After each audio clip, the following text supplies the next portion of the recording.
Hi everyone, I am so excited to share space with you, even if it's virtual this time around.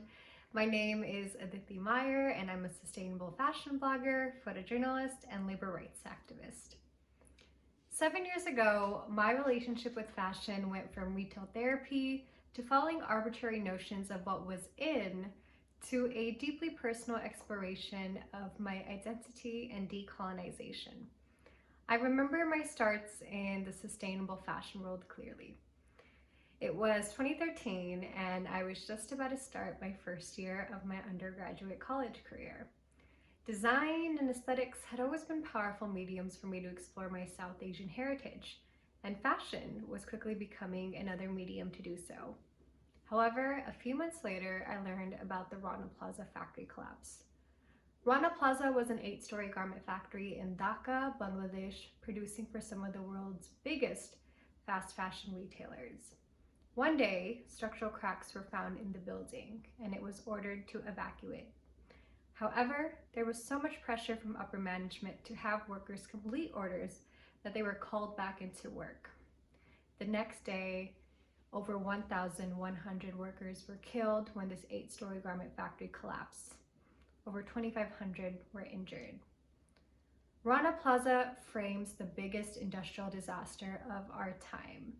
And for me, Rana Plaza catalyzed a new understanding of fashion. No longer was fashion just about that pretty dress. Fashion was about the politics of labor, to the environmental impact of fashion, to the fact that communities of color globally are disproportionately affected by the fashion industry. But it wasn't just me that the Rana Plaza industry shook up. The larger fashion narrative was affected as well. What came next was the rise of conversation around sustainability and ethical fashion. At its best, sustainable fashion was about transparent supply chains to fair labor practices. However, there was a more insidious side to sustainable fashion on the rise. The idea that sustainability was something you had to buy. Common sustainable fashion platitudes like vote with your dollar inform not only how one could engage with this movement, but more importantly, who could engage with this movement? Those who could afford it. For me, as someone that came from a low-income background, I began to search for a narrative of sustainability beyond just consumption.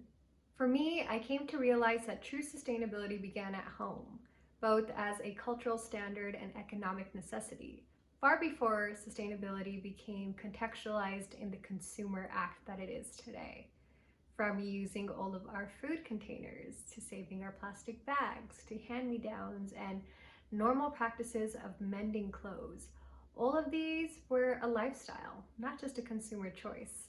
And it was a lifestyle that I had known before sustainability was rebranded, recontextualized, and reintroduced as a purely consumer act.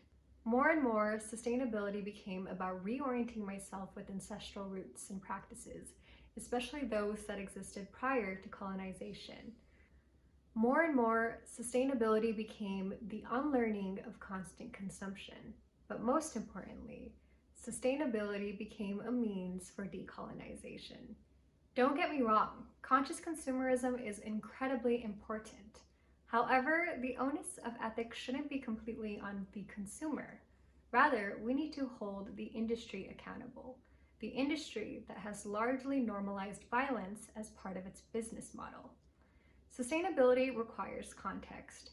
We must question the systems and structures at play that set the conditions for that fateful day of the Rana Plaza factory collapse. Because it's important to remember, Rana Plaza was not an unavoidable disaster. Rather, Rana Plaza was the manifestation of a system that was predicated on speed at all costs, even human lives. I began to question, what is the historical context that created a system that operated in this way? Rana Plaza spoke to a deeper system of oppression that was predicated on the oppression of Black and brown bodies, based on a form of institutionalized racism and a colonial past. Colonialism is often seen as a distant abstraction, yet colonial mentalities and practices continue to reign supreme in how businesses operate today. When I speak about colonial practice in the fashion industry, It refers to systems predicated on the exploitation and extraction of resources or labor as the means for infinite growth and success. And most of these resources are extracted precisely in countries destabilized by colonial violence. Like many industries that rely on production in the global south for consumption in the global north, the fashion industry is rooted in an unequal exchange. The unequal exchange is often the exchange of manufactured products, produced at shockingly low prices due to labor that costs near nothing, to be sold at higher margins in the global north. We know this to be true especially in the global fashion industry that is predicated on the idea of the global race to the bottom, which is the idea that brands produce as much as they can, as fast as they can, as cheap as they can.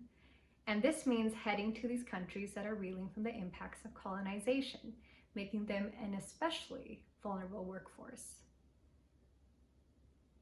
The business model has always headed to these countries, the poorest countries, to plunder.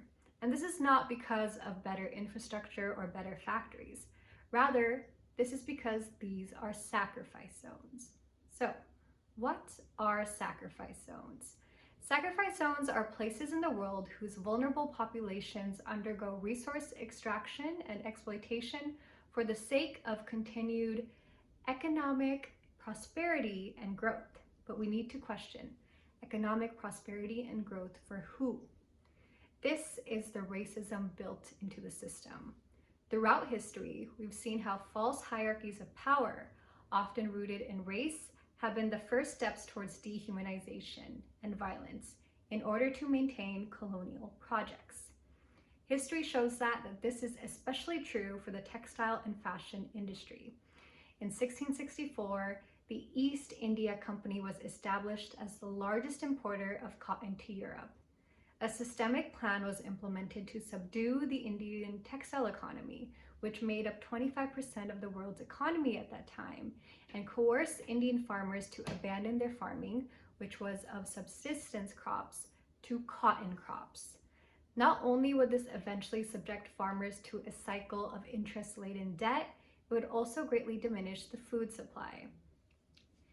India was to constantly supply Britain with the raw material of cotton, and Britain would then sell us back the cotton cloth at a premium. This would ensure a relationship where the colonizers remained in power and the colonized remained subdued and profitable for the colonizers. The extraction and destruction of artisanal industries and agricultural practices that the land could not sustain ensued.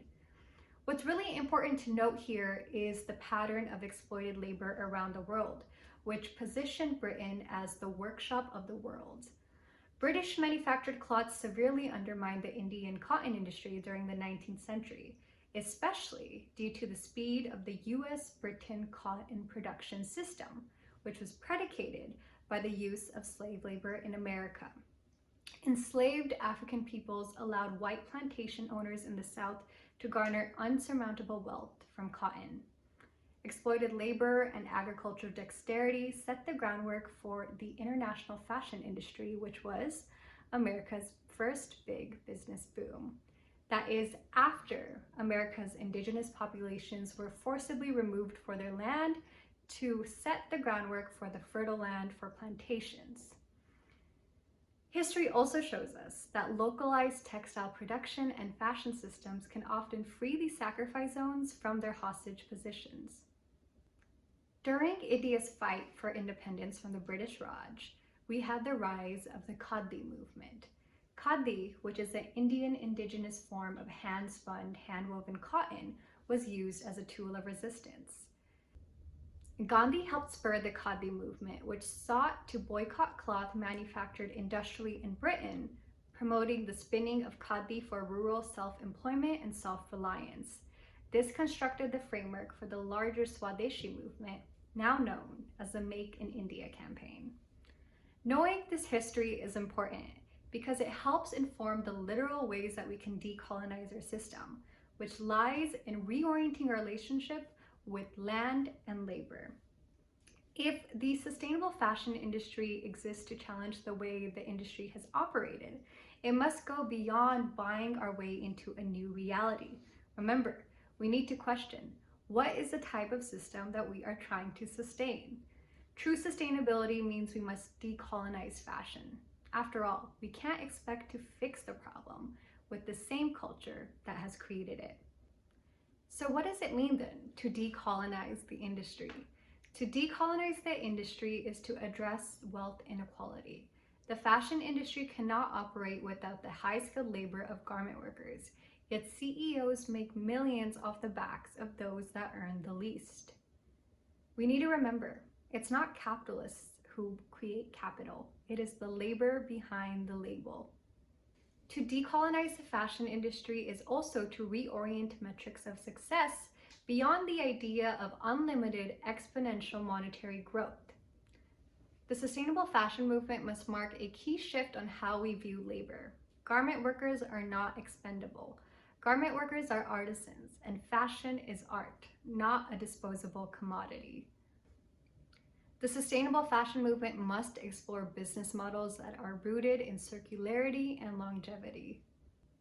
To decolonize the fashion industry is to dismantle a system predicated on speed.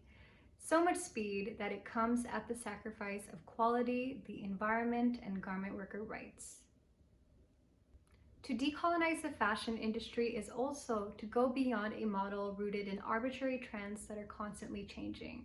A key pillar of sustainability is, after all, personal style. And most importantly, to decolonize fashion is therefore to also interrogate power and hierarchy, a conversation that demands an intersectional approach that is tied to talking about class, gender, race, and more. We need to question, who has access and agency in this space? Who is stripped of that, and why? The sustainable fashion movement must center Black, Indigenous, and people of color as leading actors. These communities have nearly always had a historical sustainable relationship. I want to close with this idea. Sustainability is not about reinventing the wheel. Sustainability is about following the leads of cultures that have always had symbiotic, regenerative relationships to the planet and people. That's to say, sustainability is decolonization. Thank you.